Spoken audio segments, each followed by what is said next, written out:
Hi guys, Disney Speedstorm has gone free to play. Being the Disney fan I am, as well as my love for racing games, Speedstorm became a must-play game for me. After spending a couple hours playing the game, I must admit that it's a lot of fun and I like the game. As I do with things I like, I started overanalyzing it. I haven't seen many people talk about this, so I hope this video can create some discussion for the Easter eggs and details within Speedstorm, as it's an incredibly detailed game. Without further ado, let's start. That's right, Mickey Mouse is in the house! The very first Easter egg is in the Toon Village track, which Mickey's line might be a reference to. It is seen when we enter the town and see this building called the House of Mouse. For those of you that don't know what House of Mouse is, be happy, that means you're young. House of Mouse was a cartoon that used to be played on the Disney Channel during the early 2000s. In it, Mickey and gang ran a nightclub that other Disney characters attended. Here is part of the intro for the show. So come on in, we're gonna shake the house. We're having a ball at the House of Mouse. As a side note, does anyone else call this track Toon Town instead of Toon Village? I think the reason it's called Toon Village and not Toon Town is because of another Disney property from the 2000s, this time a game called Toon Town, but that's my conspiracy theory. Now let's look at the Monsters Inc. track. There's nothing too crazy here. There are a couple Monsters University signs throughout the track. The wet dog formula sign was also funny. Another sign near the finish line needs us to look backwards in order to get a clearer view of it. What's written underneath the days without accident text says always watching. That's ominous. A couple seconds later, it then has the nuclear symbol with a child inside and says this is not a simulation. I really like the attention to detail. Anyways, that is not what I wanted to show. What I want to show is another one of the screens on the track. It shows the entire map. This I found to be super interesting because it's the same map that we see on our mini-map in Speedstorm. Our map is simply rotated 90 degrees from the map on the screen. It could be that this map in Monsters Inc. is an earlier version of the track. Furthermore, I find it sort of interesting that the text on the map reads Monsters Inc. Kart Track. I legitimately think this is a developer map of an early build of Speedstorm. Why? Because even the game Speedstorm doesn't refer to this as the Monsters Inc. Kart Track. This track is lovingly referred to as the factory in the main menu and the loading screens. Thus, I think it's a developer name for the track. Now let's look at one of my favorite tracks, the Toy Story track, or Andy's Room. I love the Toy Story films, but also the huge level of detail this track has. Unfortunately, a lot of the detail isn't unique to Speedstorm. These are honestly just things taken from the Toy Story movies. First of all, let's start with the walls in the loading screens, since we get a good view of the background. We can see 3 Buzz Lightyear posters, and obviously this is the case in the race as well. Whilst these posters are all shown in the movies, they are not as close together as they are in Speedstorm. The 2 Buzz posters are on opposite sides of the window, and the 3rd Buzz poster should be on the opposite wall, if we were to be faithful to the movies. This isn't a good comparison to use, but I'm going to do it anyways. If we look at Kingdom Hearts 3, another Disney video game, it closely recreates Andy's room, but it, most importantly, allows us to explore the room. By doing so, we can find 3 Buzz posters, but they don't match the placements in Speedstorm. Just like the movies, the posters in Kingdom Hearts 3 are all apart from each other, not next to each other. Also, we see a Mickey Mouse watch clock. This is also taken from the Toy Story movie. There are so many more similarities we can find, but I want to show off the more interesting things such as books. This is my favorite Easter egg on the track, and I love that the developers stayed faithful to the source material.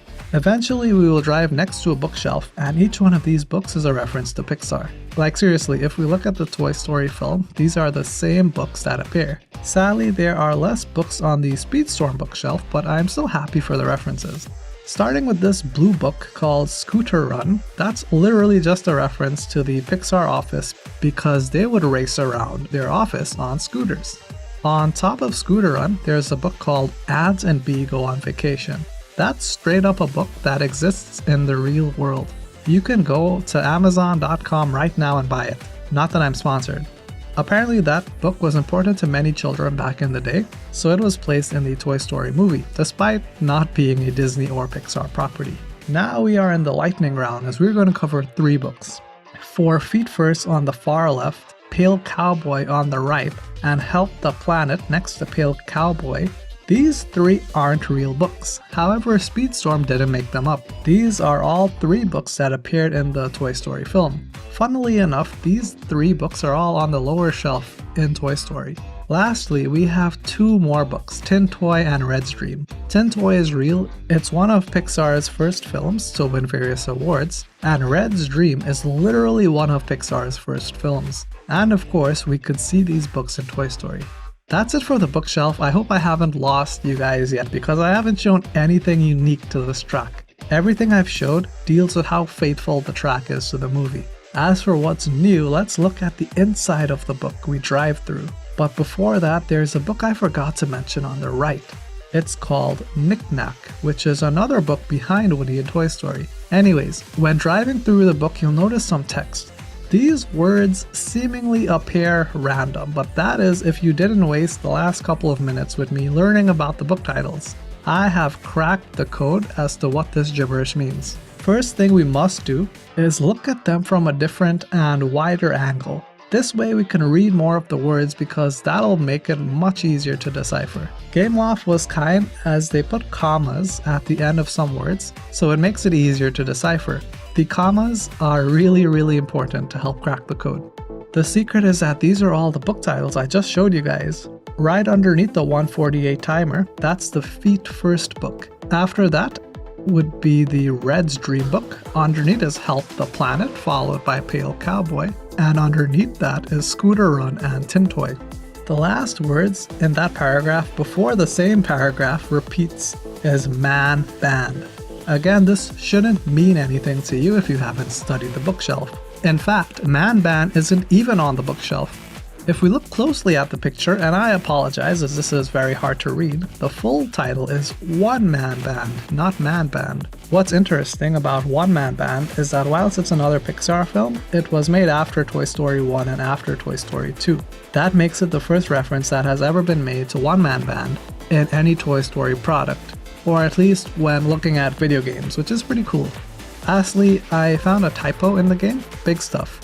This time I was driving backwards, so I got a different view of the pages. Did you guys see it? Probably not, so let's use a picture. Notice that it says Tin Toy M1. There is no book called Tin Toy M. We know that this should be Tin Toy, but why is there an M? It's actually a typo because the key for the letter M is next to the key for the comma on the keyboard. There should be a comma instead of an M. Boom, typo. Let's move away from the books and talk about the blocks. If we ever forget what movie this track is based on, the blocks literally have the words Toy Story written on them. The Pixar ball from the film also makes an appearance. It can even technically appear in every track. Jesse's special creates toys and the Pixar ball is one of them. As to how Slink got so large, I guess that's selective breeding. Now is the fun part of the video. We are going to math class and learning the meaning of numbers, as most characters have a number that is significant to them. Let's start off with Mickey Mouse. If we look closely on his uniform, it has 28. What is the significance of the 28? Well, Mickey's first appearance was in the Steamboat Willie cartoon, which released in 1928. It's the same deal with Donald. On his uniform, there's a 34. Donald's first appearance in the cartoon The Wise Little Hen was in 1934. Goofy's number is a bit hard to see, but it's on his left arm. His number is 32 because he appeared in 1932. Daisy has 40 on her chest because she appeared in 1940. As for Best Girl Minnie, we can spot the number 28 on her right shoe because she also appeared in 1928. Don't ask me why Mickey and Minnie Mouse share the same number though, that is up to Gameloft. All of this information was found through the Collections menu option, but unfortunately I can't use the Collections menu feature anymore. In order to use it, we need to have a character from the movie franchise, and I don't have most characters. But it doesn't matter because even if I had access, it wouldn't help. Let's look at the next two racers for you guys to understand why it wouldn't help. Mulan's number is seen on her chest, it's 98. That's because the Mulan movie released in 1998. However, Shang, the other Mulan character, was also present in the 1998 film. So what number did he get? He got a 5. That's because Mulan released on June 5th, 1998. Speedstorm doesn't give us the day and month, only the year. So we need to use Google to find the exact release dates for some racers. Another great example of this is Steamboat Mickey. Steamboat Willie released in 1928, and that's why Mickey and Minnie have the number 28. So why does Steamboat Mickey have 18? Well, that's because the exact date Steamboat Willie released was on November 18th. In the same vein, the month November is the 11th month, so Steamboat Pete was given the number 11. Mowgli's number is a bit hard to find, but we can see it when we are racing, and it's 67. That's because the Jungle Book released in 1967. Baloo's number is 18 because the movie released on the 18th. Hercules has the number 97, written on his chest because the movie released in 1997. Meg has 13 on her chest because the movie released on October 13th. But now Hades has a 35 on his chest. There is no 35th month or day. This one took a bit of digging, but the 35 represents the fact that the Hercules film is Disney's 35th animated feature-length film. Next is Aladdin, who has a 93. You guys guessed it, that is because the Aladdin film released in 1993. Wait, this says 1992. Well, we have to get a bit tricky with this one. Remember that the developers of this game is GameLoft Barcelona, and Barcelona is in Spain. The Spanish release of Aladdin was in the year 1993, not 92. However, for some reason, Jasmine's number, 25, uses the American release date, which is the 25th. For Genie, we need to get tricky again. His number is 3. That is to represent that he grants 3 wishes. Consequently, Jafar has the number 2. This is most likely a reference to Aladdin saying that Jafar will always be the second best when compared to Genie, or even when he calls Genie second rate.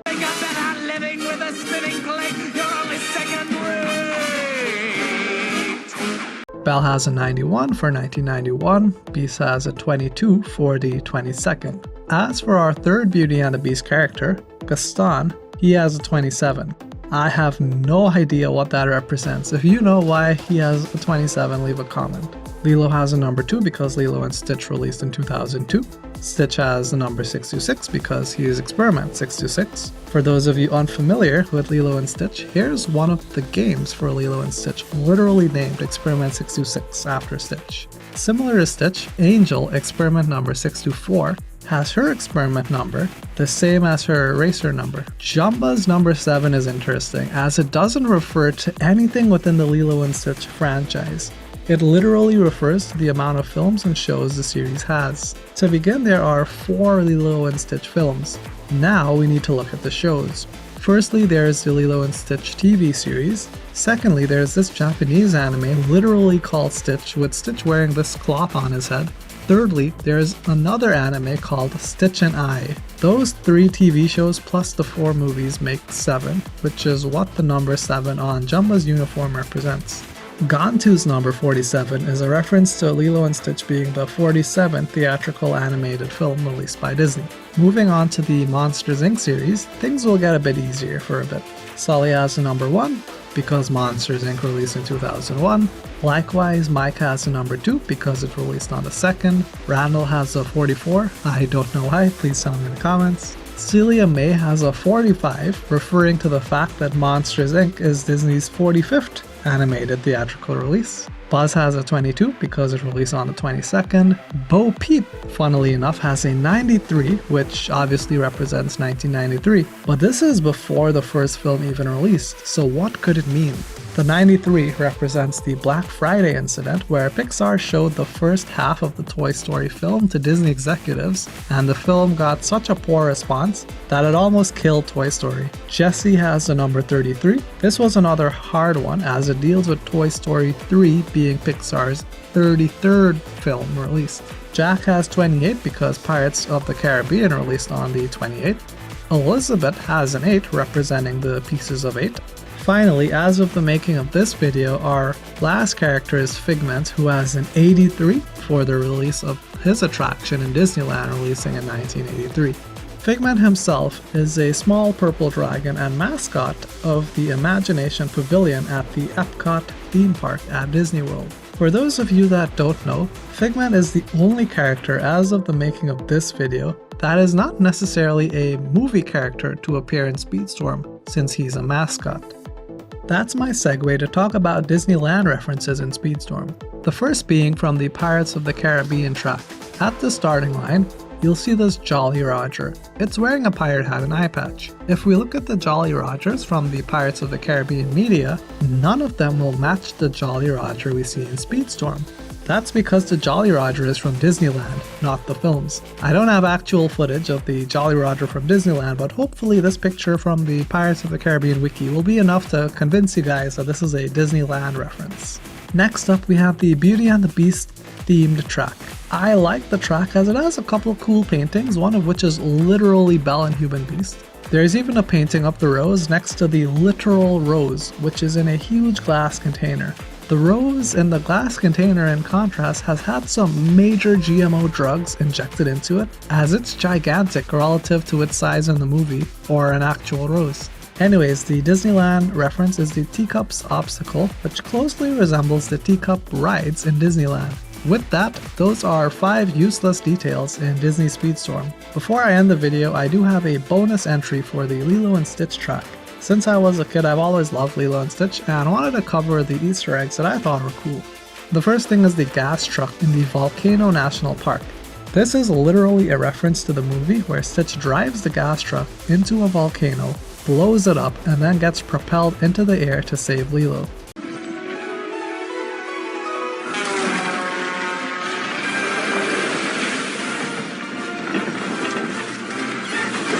This truck also has a huge Easter egg on it. It's a bit hard to see, but I want you guys to try and read the license plate. Okay, it's very hard to see, so here's a picture that I took.